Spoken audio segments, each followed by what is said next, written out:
Okay, so this is class 202 on the Golden Doves. And we're on page 122. The derasha is not exclusive to scripture. Right? So people say, oh, derasha, it's like unusual. You're making derasha, like we don't understand that. That's kind of an oddity. The Jewish people, they do that.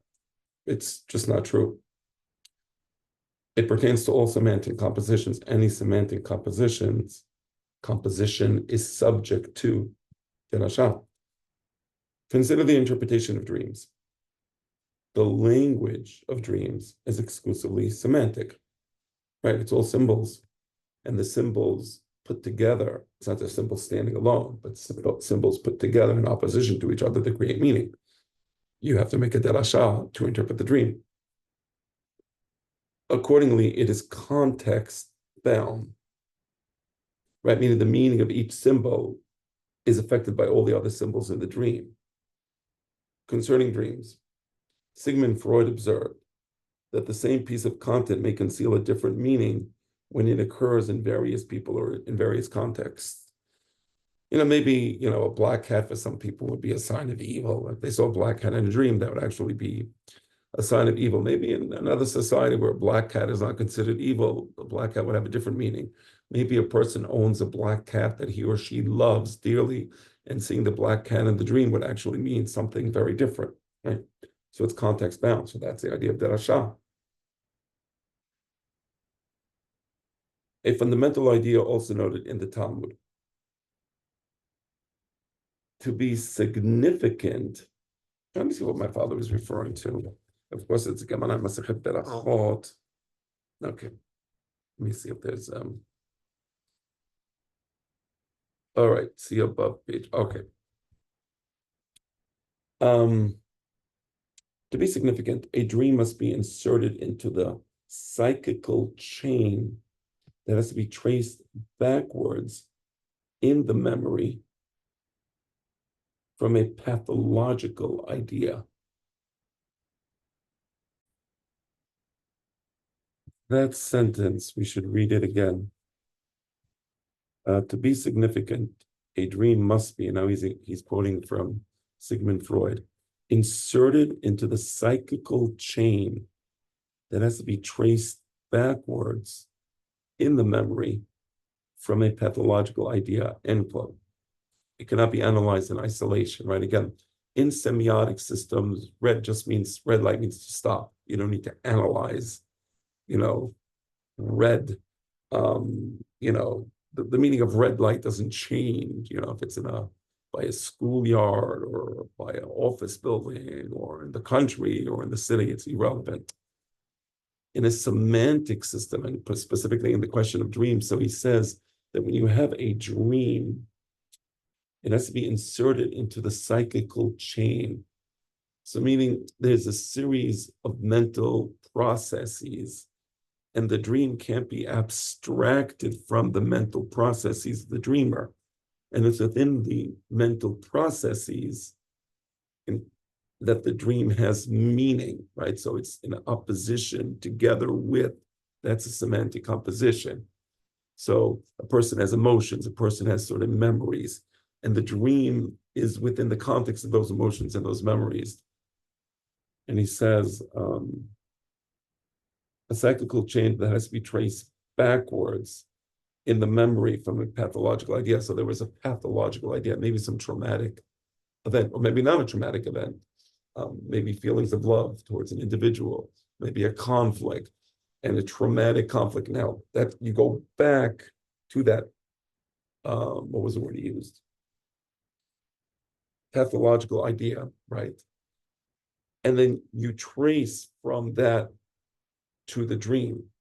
And there's a series of things that took place, emotions that took place, mental processes that took place, starting with that pathological idea. And that's what gives the dream meaning. So there is no just meaning in the abstract. I understand, oh, a black cat means this and a ladder means that.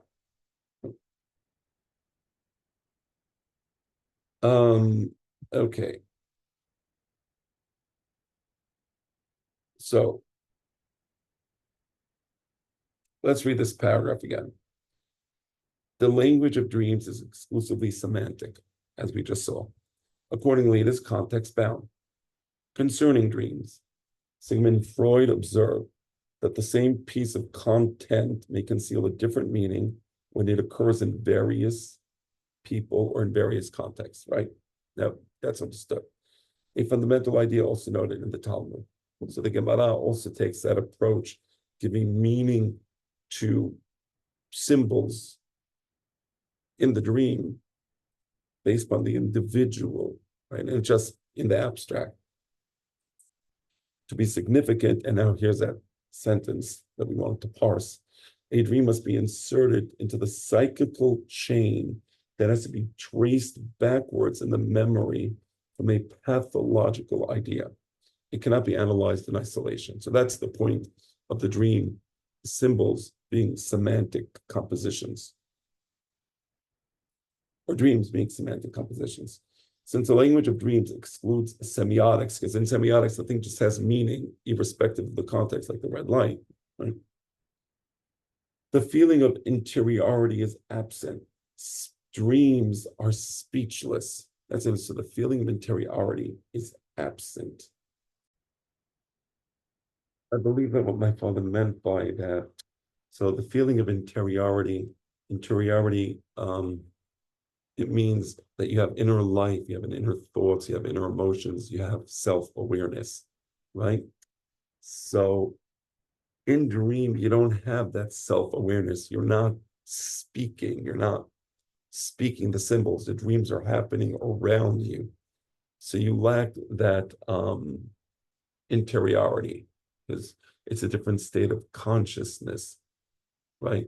So usually we have an inner dialogue and some self-awareness when we are awake. Dreams are more unprocessed raw emotions, right?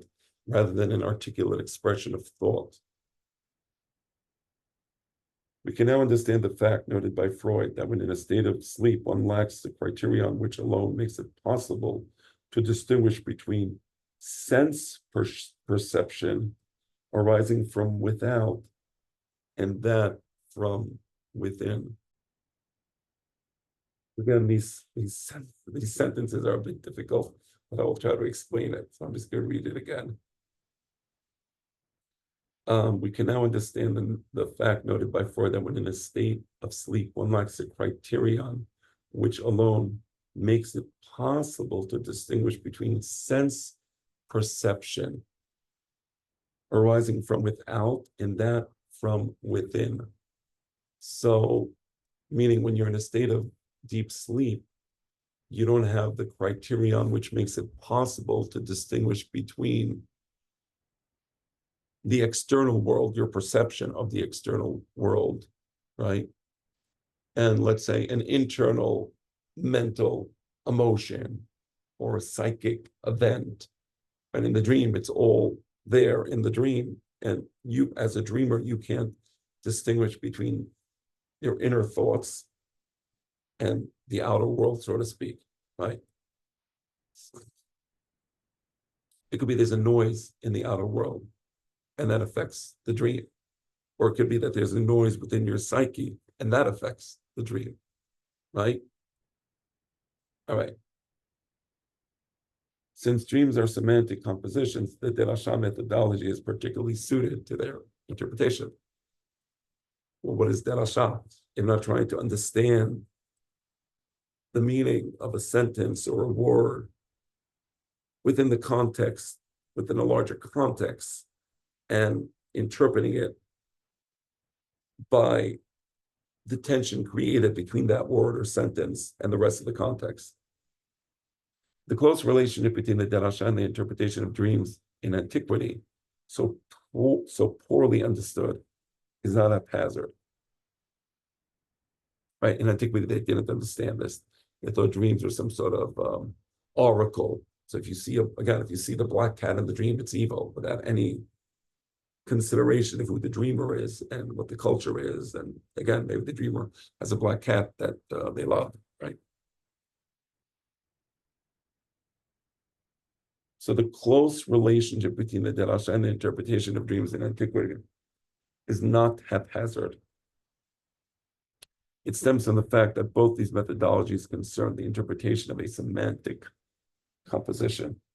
I think I misspoke. That's not what he was saying. What I said was correct, but it's just not what my father was saying in the book. I'm going to read the sentence again. The close relationship between the derasha and the interpretation of dreams in antiquity,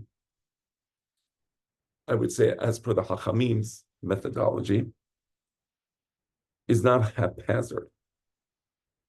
It stems from the fact that both these methodologies concern the interpretation of a semantic composition. By intuitively applying the derasha methodology to the interpretation of dreams, Freud was obliquely acknowledging this point, right? The point being that the dream is a semantic composition, and that semantic compositions require derasha to interpret them as the actual derashot on the Pesukim of the Torah. The privileged position of art in the Western tradition may be understood best in terms of its function. Everybody loves art. Everybody will pay tons of money for a good artwork. As a semantic composition, art is the only possibility of derasha available to Western man, right? Because we're secular. We don't believe in dreams that much. We don't believe in anything. So what's left? Everything is haphazard, theory of evolution. Everything just happened, including the computer, which I'm using to record this. So what's left to make derasha? Art. In order genuinely to appreciate a work of art, one must formulate his own derasha, becoming thereby a co-author of that artistic creation. Art seduces. By stripping the semiotic components, some modern schools lay bare the semantic character of their productions, raising the temptation for derasha. Right. Again, once you realize that things have meaning in the context of those things, and things don't just mean alone. So the artwork, so to speak, seduces us to want to interpret what's happening.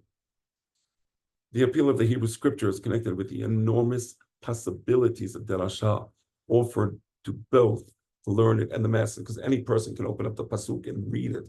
And as long as you're within the context of the michtav and ketav system, which my father discusses in Horizontal Society, but as long as you're within the thinking of Am Yisrael, within the context of the interpretation of text that Am Yisrael accepts, you can make that ashot, and you can have great chidushim. And anybody, even people come to me who suddenly a great chidush on the pasuk.